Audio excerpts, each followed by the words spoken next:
and welcome back to another episode of From the Field. I'm your host, Casio, based in Wellington, New Zealand. And we got an awesome, stream for you today where we are going to be talking about how do you feed cats when you're not at home. And especially if you have a ginger cat, you know that they really do like to eat everything in their bowl. They have a reputation preceding them. And we also have taken the name of the stream very literally. We do have someone in the field, pretty much in the middle of nowhere, and they have an awesome view. So look forward to that. And we also have a few interactive options where you get to actually feed our very hungry operative in the field, so to speak. I am joined today with Chiwai, who is a developer from one of our partners called um, Levin. Leaving. It'd be good if I actually remember that, right? And also, hi, VC Willie. That's awesome to actually have you on the stream. Do you want to tell us a little bit about yourself, Chiwai? And I'm going to ask you the two questions I ask everyone that joins the stream, which is what was your first programming language, and what was your first major project you worked on? Oh, first program. I would say Java, and I did that for like maybe over like 10 years. And the first major project was it's not up anymore, but Hell's Pizza. You know was in the project to redesign and re-implement a new architecture and design. Basically built a website from scratch to replace an old one. Yeah, so it's a pizza place in New Zealand. Yeah. Yeah, it's quite a reputation. So you're the one that I can hate on based for their like website. Has it changed since, or is it Yeah, still so pretty it's much the not the same? one I. Yeah, it's different, really different. They got bought out later on, I think. Yeah. Okay, cool. Do you want to tell everyone what to expect from the stream? I'm just gonna walk through the reasons why I decided to build a cat feeder, and then talk a little bit about the architecture and a live demo. Spoiler alert. Yeah, live demo. Yeah. Yep. And there's going to be a few links for people to click on, as I said. So it's going to be interactive. So let's crack into it for the time being. Yeah, I'm just brought up your slides. Cool. Thank you. So remember my contact details because it might come in handy later on. Yep. So And yeah, I'm a Chiwei, senior. Hmm? we do have a question. Why not a kangaroo feeder? We haven't figured out. Do they eat meat? Actually, I don't know what they eat to be honest. Actually, I Are don't they know what a vegetarian? I actually don't know what a kangaroo eats either. I kind of feel like that should be common knowledge. Does anyone No, that in the audience know? Let us know. yeah, cool. Oh yeah, so I'm a senior AWS architect at Leven. I'm part of the Spark Business Group. I'm based out of Wellington in New Zealand. So why do I need a cat feeder? Well, I kind of got like a few cats. Well, I've got two now. One ran away. Always keep forgetting to feed them. So I thought, okay, what's a fun way to feed the cats and not be at home at the same time? So I decided to figure out how to build an IoT cat feeder. And then you might say, why not buy one? Then I would say, why not build one? And then I kind of went, okay, I want one. What do I need to do? And what do I need to learn in order to build an IoT cat feeder? And at that point, it was about over 2 years ago, have completely no idea how to do one. Did some Googling for about 3 weeks or so. And then here are the things I figured that I need to learn in order to build this um, cat feeder. So these are software, open source software you can use to design 3D printing parts called Blender. So I wanted to use that software to design each of the components. What's the second thing? Learn how to print objects using a 3D printer. So at the time, it was about over 2 years ago. Had no experience for 3D printing whatsoever. So I went and got me a basic Creality Ender free version 2 printer. That was my first little intro into 3D printing, and I managed to print this cat feeder, but not really successful for anything else afterwards. What's the third thing? So I needed to learn how to do Arduino. Although I had known about them for a long, long time, I had no idea how they work, to be honest. And learn more about AWS IoT services because I don't know how I came across it, but yeah, I came across the AWS IoT core service, and then I just went, oh, I didn't know AWS did this, and started going into a rabbit hole and realized I can build things with it. And the last thing I needed to learn was C++, which I hadn't used it before. Oh, we're not burn down the house in the process. And most importantly, learn how to dispense cat food anywhere in the world with a click of a button or anything that can trigger a Lambda function. And I'll go into detail how AWS Lambda function plays in part of the solution. So which ones did I manage to succeed in and failed in? I don't really have any artistic skills, so the first one's a really easy one to fail. I didn't even get anywhere, didn't even get to the point where I designed one component. So I just completely ditched that and went to a website called Thingiverse, where I found like a model of the 3D printer that you'll see later on. I basically used someone else's 3D print model and made it my own. And also, so tech I can print, tech I can, mess around with the Arduino microcontrollers, and tech with the AWS IoT services, learnt a bit about C++, although Chris might say it's a bit rubbish. Didn't burn down the house. And also, you're about to see a demo, as Casey mentioned. So I'll make you wait a little longer to find out, but I'm just joking. Casey, can you put the links in the chat, please, so we can do some live demo? Before that, do you want me to bring on our agent from the field? Oh, yeah, we can get him on because he's having AV issues. May as well get him on early. It's always good to show people that, when things go wrong, I'll just bring them on. Let's see if we can hide your screen. Awesome. Hey, Casey and Chiwai, thanks for the invite. Yeah, I can see you guys are already hitting the API, but yeah, got a little cat news t-shirt action going on here. And we're in lovely sunny Island Bay here in Wellington, New Zealand, enjoying a good day out. A few angry-looking rain clouds in the background, but we're still doing okay so far. So yeah, if it starts raining and I run away, you'll know why. So yeah, a couple of API clicks kind of spoiled the surprise, but I promised Casey that I would eat from this cat feeder. So I've actually taken apart and cleaned it and put in some M&Ms and some coffee beans here for this demo. And yeah, I actually got a little bit of a surprise for you, Chiwai. You remember your stock standard cat feeder?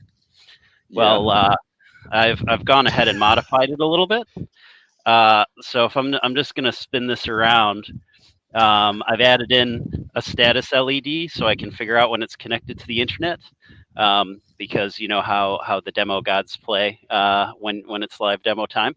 So I can see, since it's solid green, we're connected to the internet and connected to AWS, and I can see some folks are hitting the URLs there.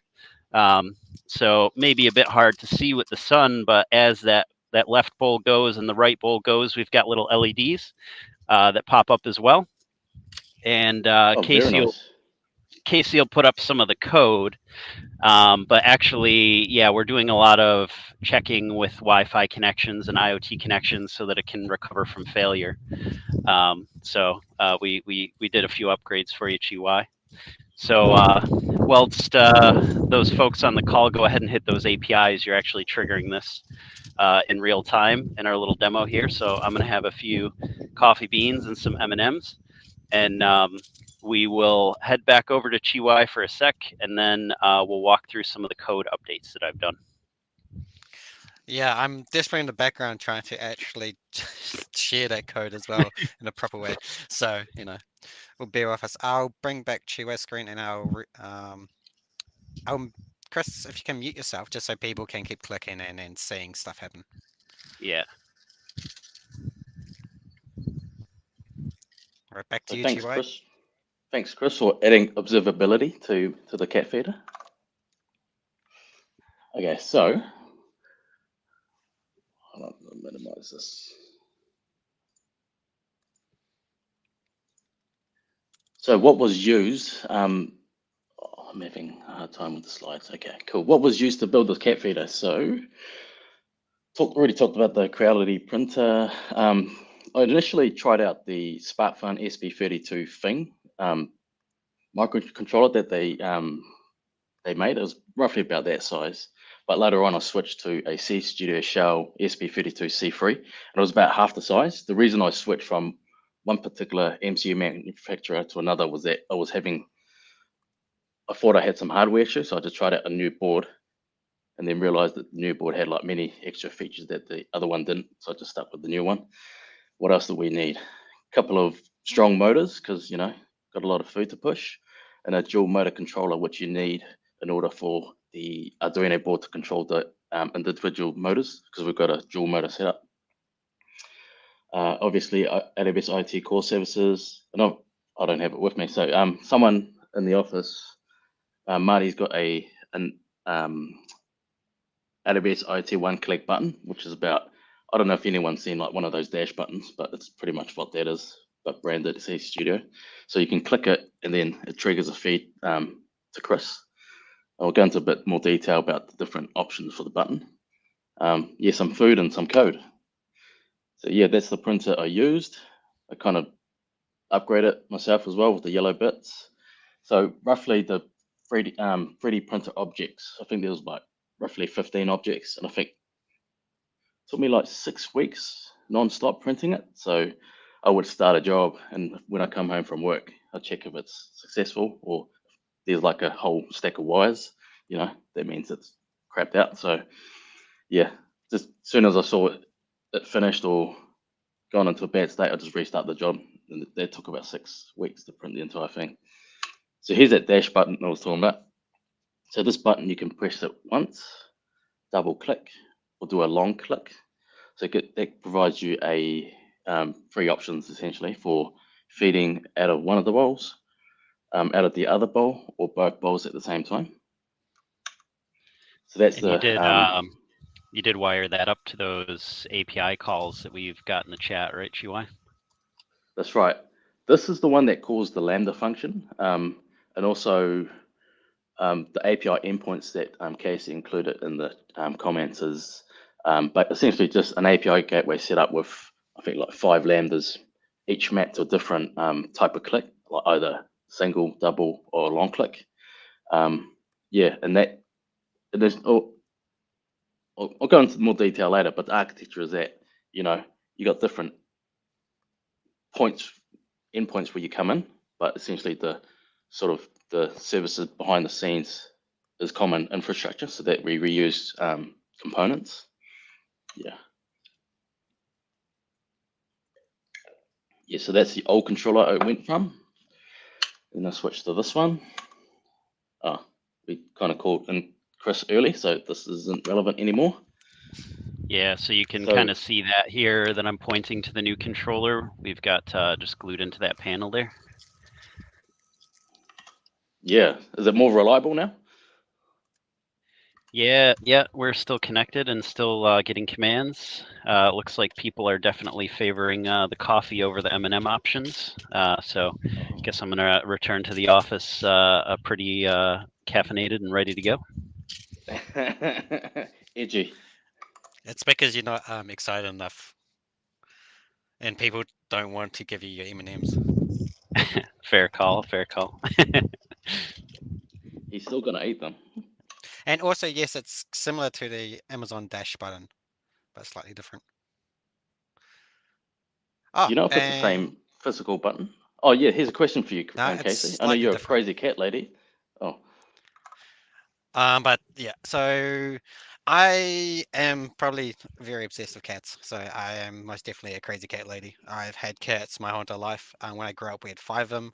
I have 2 of them now, and I have a really funny story about because I like cats, and I'm also like a walking disaster of a person when it comes to luck. So I got 2 cats about 2 years ago, and I got a male and a female cat. And then I was like, oh yeah, sweet. So my cat's getting fatter, and my female cat's getting fatter and fatter. I'm like, oh, she's eating a bit too much food. I should watch that. And then because I was in denial, my cat can't be pregnant because they got her from a shelter, so she's gonna be like spayed and everything like that. No, so she gave birth on my bed at about 2 a.m. So I got to experience raising well, actually 6 kittens, from 0 to 8 weeks, I believe it was, before I could give them away. And then I had to recarpet a whole entire room because it just smelled like cat piss the whole time. So yeah, Damn, you had 8 cats. I thought I was a crazy cat lady. You got way more than me.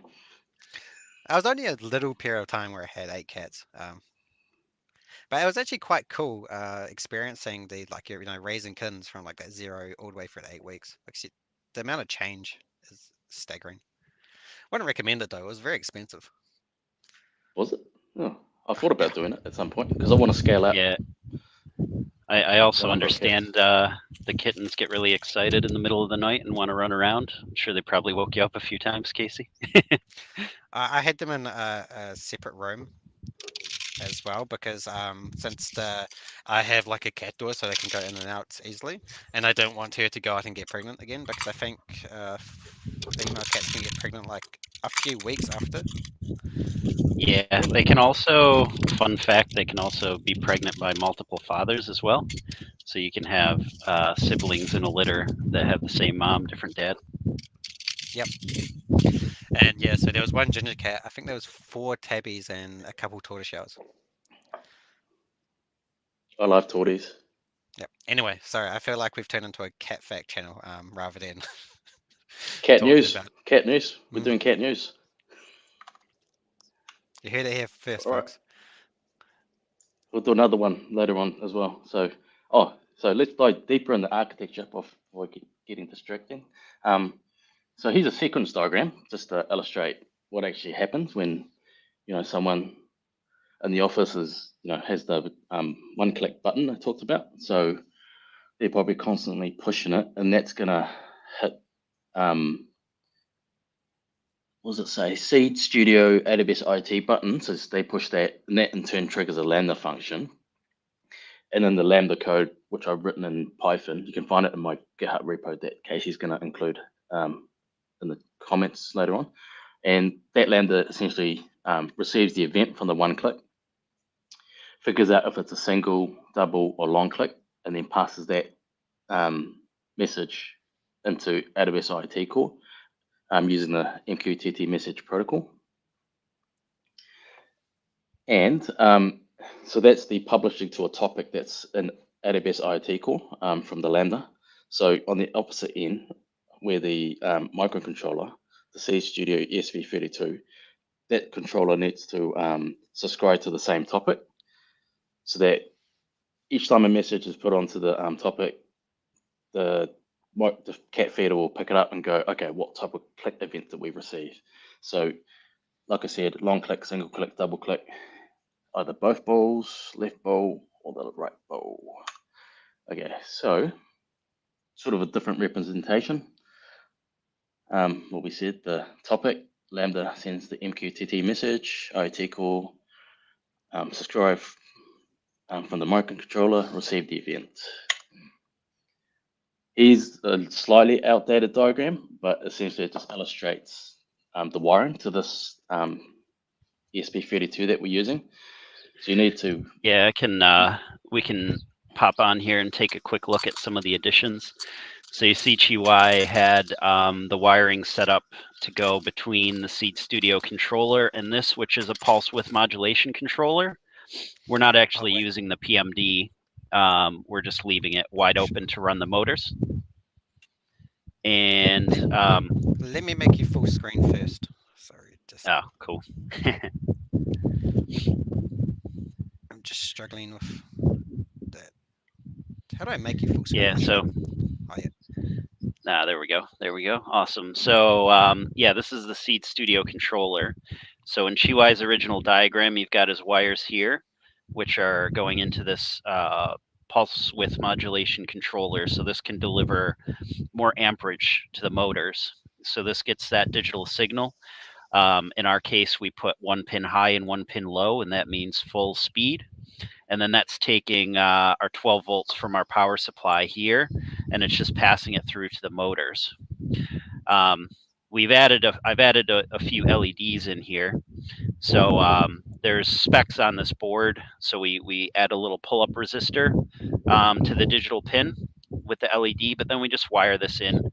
So this particular Seed Studio has 13 general purpose I/O pins. And we can just wire the LED in there with a pull-up resistor, and then we can write high and write low. We'll see that a little bit later in the code. And yeah, so this the PMD pulse width modulation controller allows us to add more current to these motors. They're actually quite strong. I did a little bit of test with peanut M&Ms before regular M&Ms. They're a bit big for the internal motors, yeah, but it crushes them up. So definitely a lot of torque in these bad boys. So definitely not going to struggle. But yeah, you probably want your cat food mostly intact. So you can see like the size of the beans. Like the beans flow a lot more freely than the M&Ms. Just the size. So when we got cat treats in here, it works pretty good. But sometimes it'll get stuck and kind of pulverize the treats a little bit. But yeah, back over to you, Chihuai, to keep walking through the diagrams, and then we'll see as Casey can get some code up for us. Thank you, Chris. Actually, by the way, that feed is currently powered by a car. Chris just has a little inverter in the boot. Yes. So we'll I can kind of pan around. You can see Chihuai's chimney there and the inverter on the ground next to the mud puddle. Safety first. Thank you, Chris. He's far enough from it. Oh, so this is a partially built cat feeder. Oh, sorry. So Kurtwood has one question. So does the IoT component kind of act as a buffer in front of API gateway? Also verify the devices, etc. first. So what is happening here is this Seed Studio is subscribing to an MQTT queue, and it's plucking messages off the queue. So whether the API gateway or the one-click button, they just generate an event that adds an MQTT message that this reads from. So you can spam this. It's only able to process one message at a time. So when the motors are spinning, if there's additional messages, some of them will queue. But this has limited RAM, so eventually that queue it'll reset, and then it'll start processing events from when it reconnects. Does that answer your question? And by the way, the audience are the first ones to hit the APIs. So in some ways, you're doing a distributed performance test for us. Thanks for that, by the way. Yeah, I haven't. I don't have any means of triggering this from my side, so this is all everybody's API calls on the call making this thing run. So and thanks for the help. He's pushing. Have you actually eaten the coffee bean, or have you just eaten M&Ms? Yeah. Here we go. Show us. Prove it.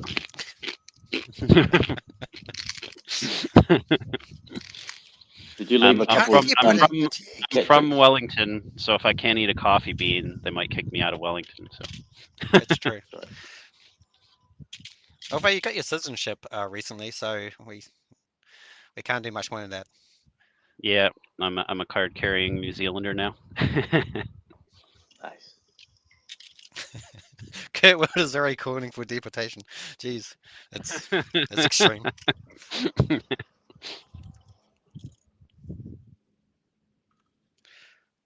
Oh yeah, so yeah, you might notice a cat lurking in the background. She's already kind of know what's going to be coming out of this device, so she's already all over it.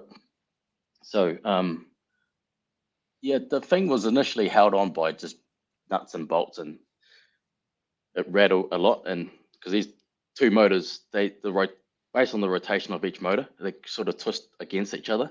So at times, sometimes the cat feeder twists, and I'm like, oh, is it going to fall apart? But Chris has upgraded by gluing the parts together so they don't shake as much. Yeah, there's a couple in this print. it'll be kind of hard to see, but in this print, there's a screw housing here and here in the back. But to get a screw and a pair of pliers in there to actually attach it, kind of a bit challenging because, you know, the hole's pretty small. So I've just tied it off with some zip ties because, you know, you can fix anything with a zip tie. So that's made it a bit more structurally sound. And there's a couple of screws, these big screws here that go up into this housing. There's a nut that's in here. So what I did actually is I just super glued the nut around the holder so I could tighten this without having to figure out how to get a pair of pliers down there to hold it. So that's kind of really made this a bit more structurally sound. It's actually fairly complicated to build because there's a little propeller like turn screw in here. So you have to install this piece first and then put that screw on, and then you install this piece here, but this already has to be attached before you put that on. So it's a bit of a 3D jigsaw puzzle to actually build this. So when I was rebuilding it and cleaning it, I had to do a few iterations of putting stuff on and then realizing I had to take it all apart and put it in a different order. So yeah, it's fun. These are all the things they don't tell you, secrets about 3D printing objects and making them in real life. Yeah, you don't need to worry about actually putting things together. Like, that sounds boring.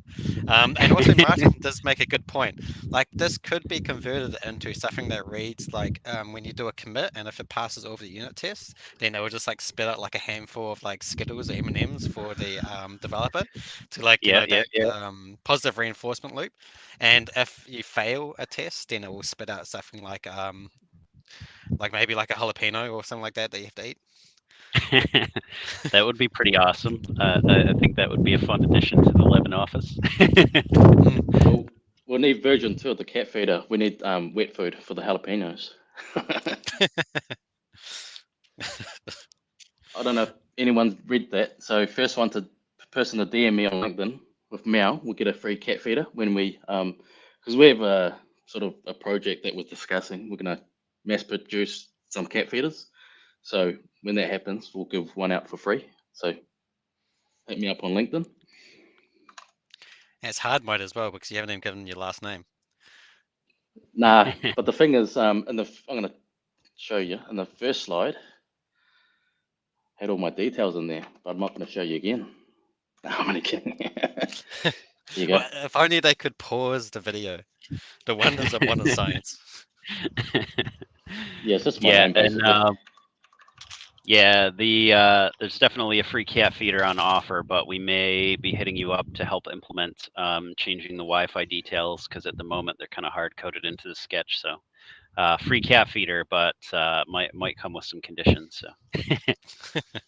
And if you're in Wellington, if you want to join my cat squad to build out these cat feeders, hit me up as well. So Chris had the idea of creating like 100 of these and donate it to the SPCA. Don't know what they'll do with it, but we just want to build. Haven't thought about the rest. So yeah, that's the reason for the 100 cat feeders. Okay, here's what it looks like all put together. Oh, already talked about this. So this is like a cat feeder that's sort of in the current form for like a while. I kind of stopped for a while, but why stop here? Because I want to start creating more and innovate more functionality on top of what we have.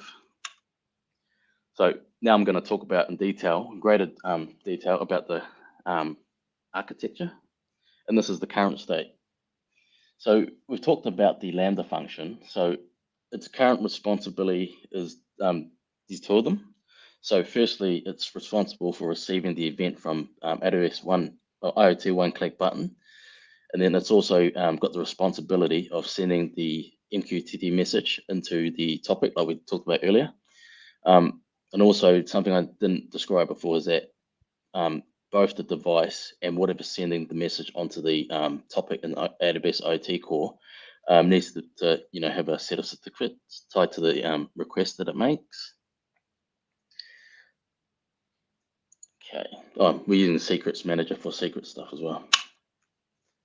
I've already talked about that. Yeah, this is actually quite a secure solution, GY, because the microcontroller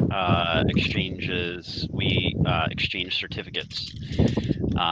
So it would be quite difficult for another device to impersonate this without having access to that key material. Oh, looks like we got an extra bee. Looks like it left. What? We had a little bit of a bee getting excited about the coffee beans, apparently. So Oh, what you're right. saying there, Chris, is someone can't maliciously overfeed your cat.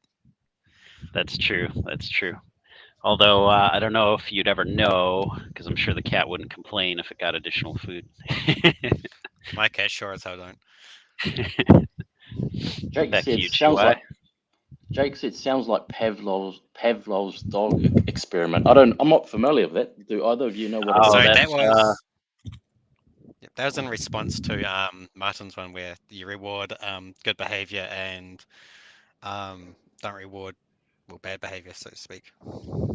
yeah. Oh, So was Quite that an interesting well, experiment. that experiment, like they rang a bell before they fed the dogs, and they rang the bell every day at the same time before they fed the dogs.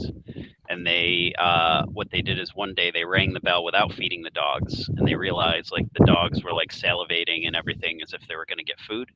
So they basically trained the dogs to respond to that bell, thinking that they were going to get food. Maybe we do need some of these in the office so we can train some people as well. Yeah, I'm one yeah. of them. Did you pass your unit test? No, no, no. Jalapeno for you. They might deliberately fail just to get more.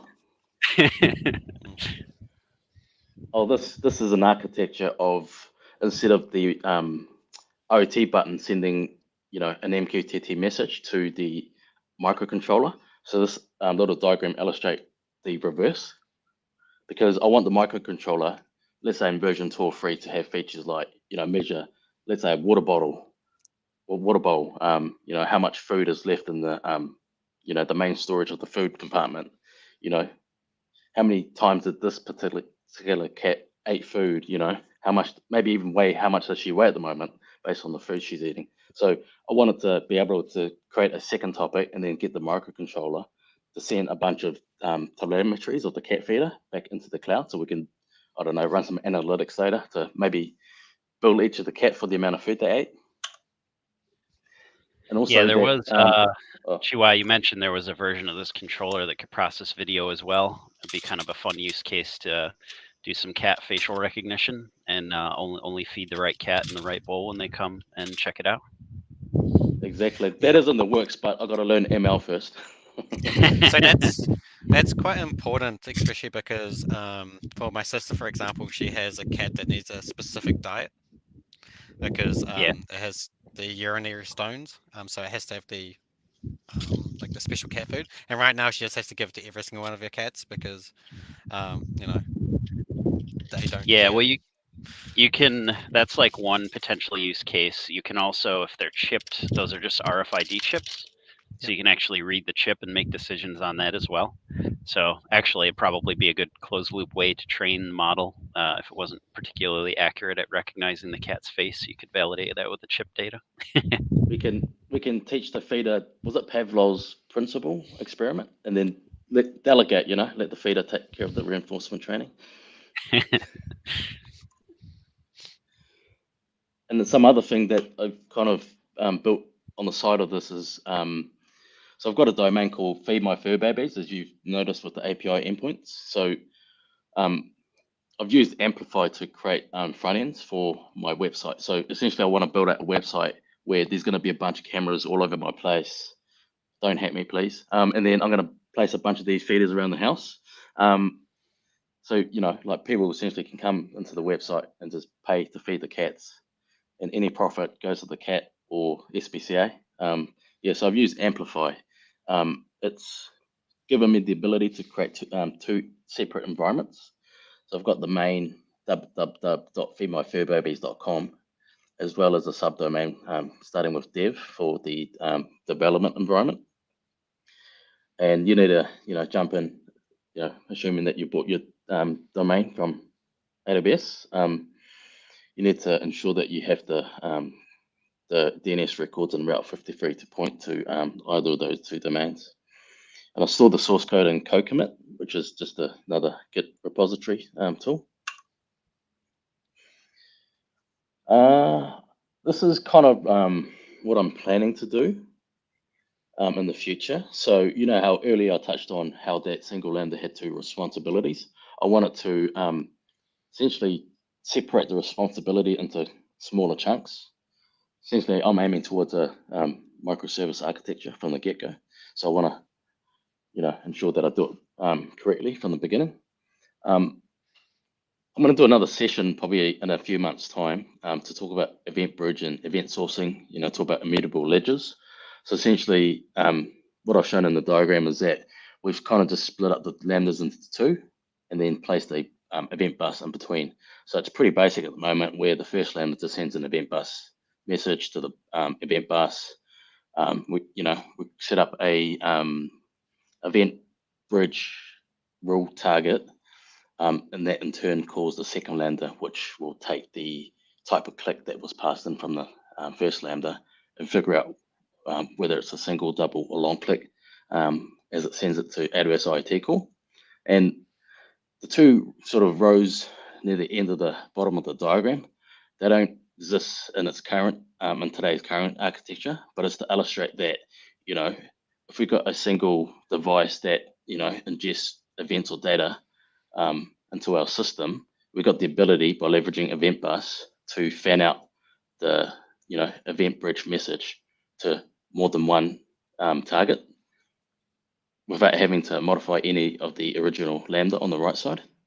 So imagine that you build some new application, but you want to make use of the events. So this is Event Bridge is one good way to make that happen.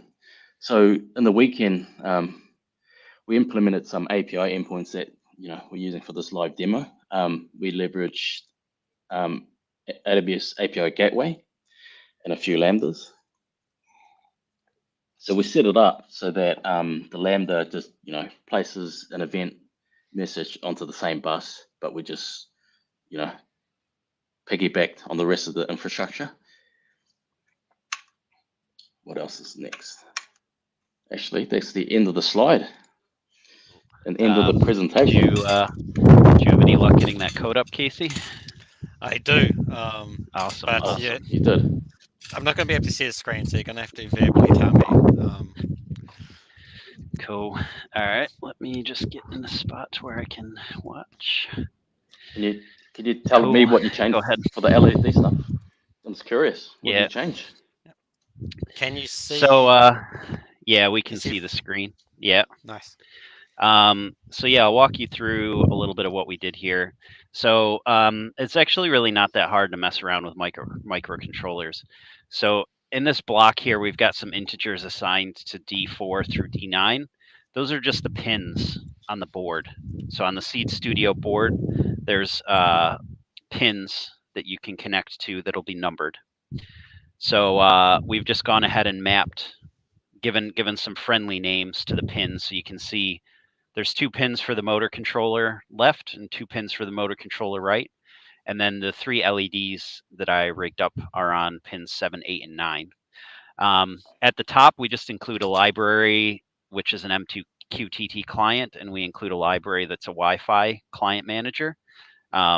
So basically, with those libraries loaded, this controller will be able to connect very easily. So if you scroll down a little bit, Casey, I've just implemented a quick stop right there. There's just a quick blink LED function. Any of the C++ programmers on the call will see the common for loop idiom inside of C++. And we're starting at 0 to less than the number of links, and we're incrementing by 1. Pretty classic C++. And we just write, I just digital write high, and then I wait, and I digitally write low, and I wait. So when it's in the high state, the LED's turned on, it's applying the 5 volts to that pin. And when it's in low, the LED is off, and I just put a delay in between, and then that makes it blink, right? So the connect Wi-Fi function is pretty straightforward as well. You just check to see if it is connected. If it isn't, then you just call you set your mode and call a one-liner with your SSID and password. And then I wait 2 seconds in between the loop, because if you try too quickly, you're just going to be wasting CPU cycles. Once that Wi-Fi is connected, I write high on that green LED so that status stays solid. Scroll down a little bit, Casey. Keep going, keep going. That was a good. So once we've made the Wi-Fi connection, then we have to actually subscribe to the MQTT. So there's a connect function. You may have to scroll up a little bit, actually, Casey. Yep. So, well, there's a .connect function from the MQTT client there on line 62. And what that'll do is it'll attempt to make the connection. If there's an existing connection, it'll kick you back a true Boolean, and if not, a false. So we just throw that in a while loop. And then I blink the green LED 5 times. So if you looked at my panel instructions, I've just kind of added those into the status with a little label here. So 3 blinks is connecting Wi-Fi, and 5 blinks is connecting AWS MQTT.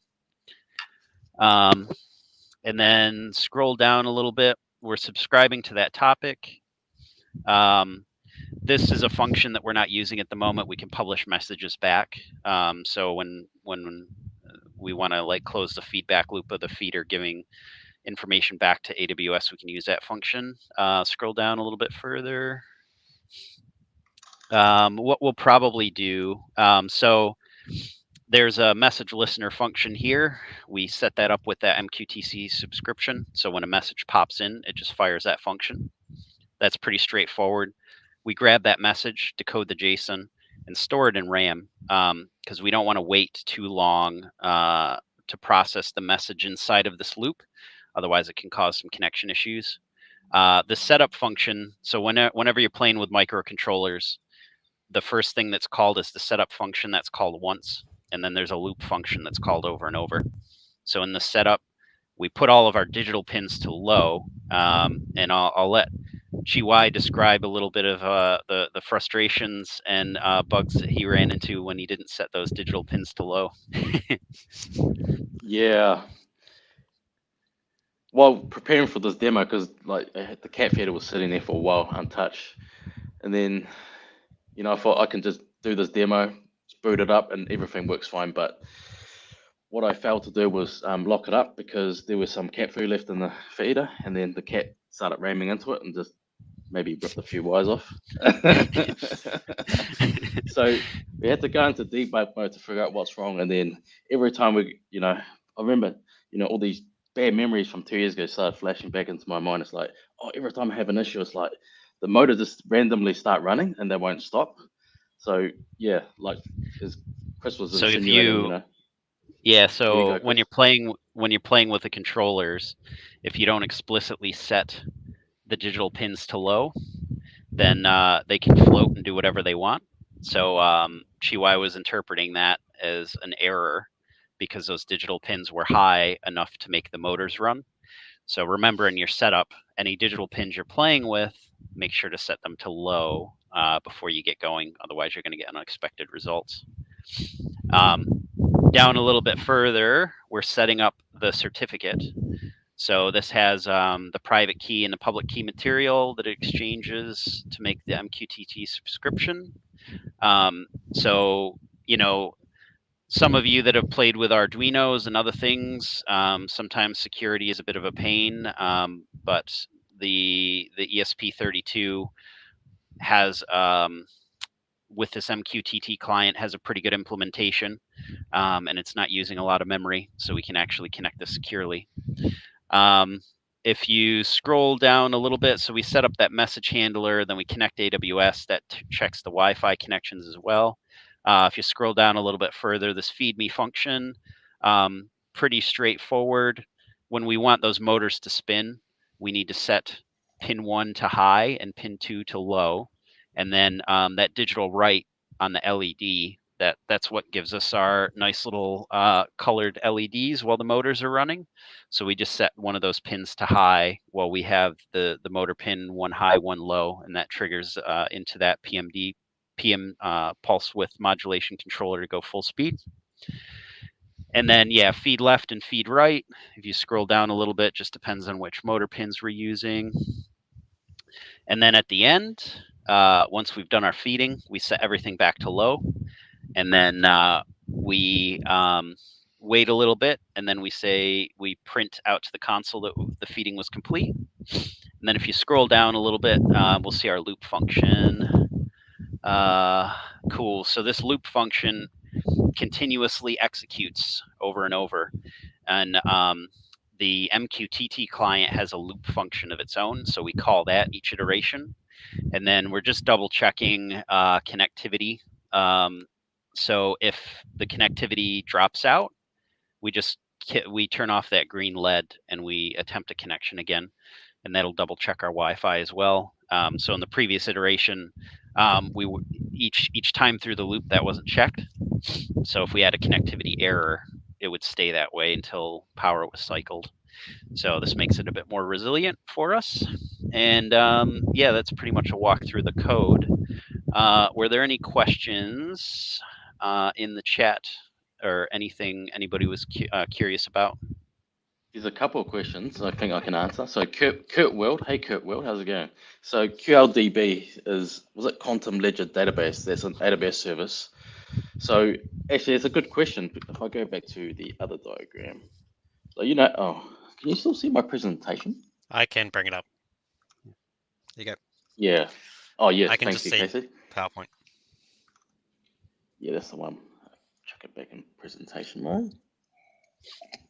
So there's some thoughts about replacing, when I was playing around, replacing EventBridge with QLDB, because yeah, it's an immutable ledger, and for the event sourcing pattern, you need to be able to keep the events stored without it being tampered with. So yes, QLDB is a good service to provide you that functionality, but too early days, Kurt will, but I definitely have thought about it. Yeah.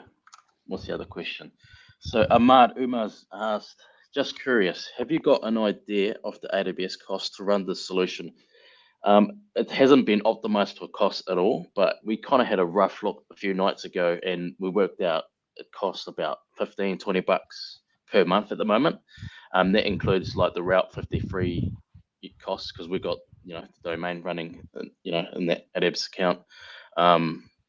Majority of it is just basically Route 53 costs, IoT core, like costs for sending the events and receiving the events. Yeah. So like the that one-click button, for example, incurs connection hour charges. They're pretty small, so you could have that like button running 24/7 and still be like less than $5. And yeah, the MQTT message queue, is quite cheap for the number of messages to put through. And yeah, it's everything that we're running is serverless. We do pay a bit for Secrets Manager to store the certificates. The certs. Yeah. But you could also achieve that same thing with System Manager parameter store, heavier encryption. Secrets Manager is helpful when you need to rotate credentials. So that's a potential optimization there as well. Yeah, so before we scale for the next version of this cat feeder, we're going to optimize these things, because, I don't want to deal with it at mass later. I want to deal with it early. So Amart's had another question. Does that mean if you were to sell this, it would be a subscription-based thing? Or for a start, I'm not going to sell it because I don't want to support it. It's just too much effort. So I'm just going to, it's all open source. You can do whatever you want with it. But let's say if you were to want to tack onto my infrastructure, maybe I'll do like a proper deep dive and investigation into how much it will actually cost me to onboard one of these cat feeders for everyone. If it's minimal, maybe Chris can pay for some of it using his AWS credits. It wouldn't be an AWS show if you didn't ask the AWS guys for credits, right? And I'm doing it on a live show. The pressure's on. I'm only kidding. I don't imagine it'll cost that much. Maybe we could cut it down to like $5 per month per device, maybe. Yeah. And there's a lot of things I can re-architecture to optimize as well. I haven't really put much thought into like a architecture that supports essentially just multi-tenant cat feeders. Yeah, but something definitely is something that should be thought of at the beginning. Yeah. I think that's the last question. Oh, Kurt Will said maybe a cat coddler with a proximity chip. Yeah, that's a good idea.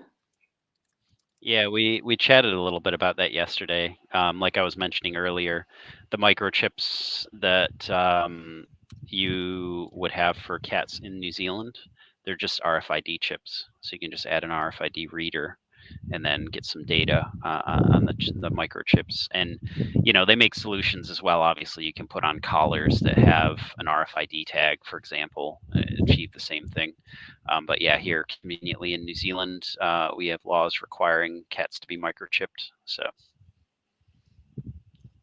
yeah, one of these RFID readers, like if you buy it for your Arduino, as your Arduino parts for your board, it only costs I think like $8 if I remember correctly from AliExpress delivered. So yeah, it's pretty cheap. Yeah, I think I costed out the cost of the materials, like in terms of the PLA plastic and all the individual components. I think the total cost to produce one, I think 2 years ago was around $80 to 100 NZ dollars.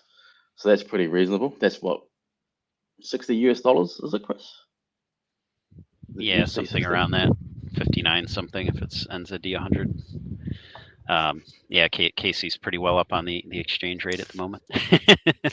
I have it on my phone. I look at it every single day. You're gonna do some It's traveling? important to me. No, it's just the USD to New Zealand conversion is very close to my heart. Let's just say. Yeah. Got you. We'll talk more later. I think that's Cool. me. I don't have any other thing to say. Yeah. Yes. You did send through Chiwai in the background all of the other information that I'll share, which is all the GitHub repositories, videos, and blogs that you've written. So I'll chuck that in chat now. Are you happy for me to chuck that in? Oh, you can chuck it in because I have to sign up, I think, which I haven't. Oh yeah, I'll do it. That's all good.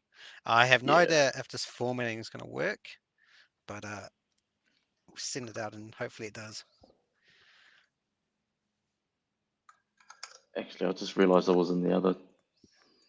Oh no, that's all good. You've done it. That's all cool. I think it hasn't done all of it. Maybe I'll do one on my end as well, just to be. I think the message is too large, that's why. Oh, okay. I'll just do them one by one. Yeah, there you go. You can show me up with your ability to actually post messages. I can't actually post it. Chat rules. Be respectful. Oh, I can't actually chat. Oh no, I can do it. Let me just do it one at a time. I can do it. Yeah. So we'll leave those APIs open for a little while. So when we're doing some more debugging stuff, you'll randomly be able to set off the cat feeder.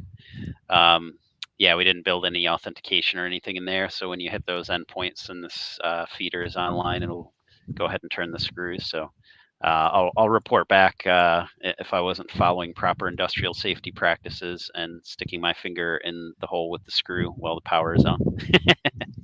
I've actually tried that. It hurts a little.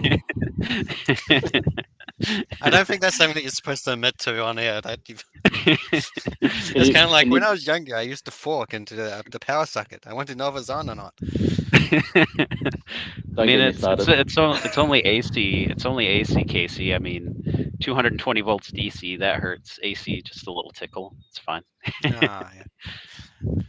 But we are at DC. At least we get over in New Zealand. Yeah. Which is quite interesting. Again, I'm not going to get sidetracked by going into that. But when I was like 3 years old, I did actually rewire a electrical outlet while the power was on. I don't know how I survived, but did you say 3 years old? And I wouldn't say older than 5 or 6. Nice. Probably the insulation. Probably the insulation on the screwdriver, hopefully. And it's also a very, very important industrial safety thing as well, Casey. Hopefully your house would have been wired with what we call in New Zealand a residual current device, or in the United States would be a GFCI, ground fault interrupt controller. so that if there is current passing through, the circuit will be cut in less than 100 milliseconds, so you can't get electrocuted. But that's assuming that your electrician wired up the panel to current standards. I also believe this house was probably built in like the 30s, so I don't think they actually knew what GFI was back then. Anyway, we No, have. no, they probably Sorry. had the good old the good old penny in the fuse socket trick. I thought it was also like tinfoil was another one that we used back in the day, but you know. Anyway, again, we're getting way off topic because whenever I talk to you, Chris, we go down the rabbit hole. Thank you for everyone that has been with us through this show and actually clicked on the link and was feeding Chris Barron all of his coffee. Thank you, Chiwai, for jumping on and taking us through this adventure and sharing, was it your cat feeder or anything like that with us? Thanks for having me on, Casey and Chris. So good. Thanks, Casey. I've enjoyed the coffee and a few M&Ms. And to all our viewers, oh God.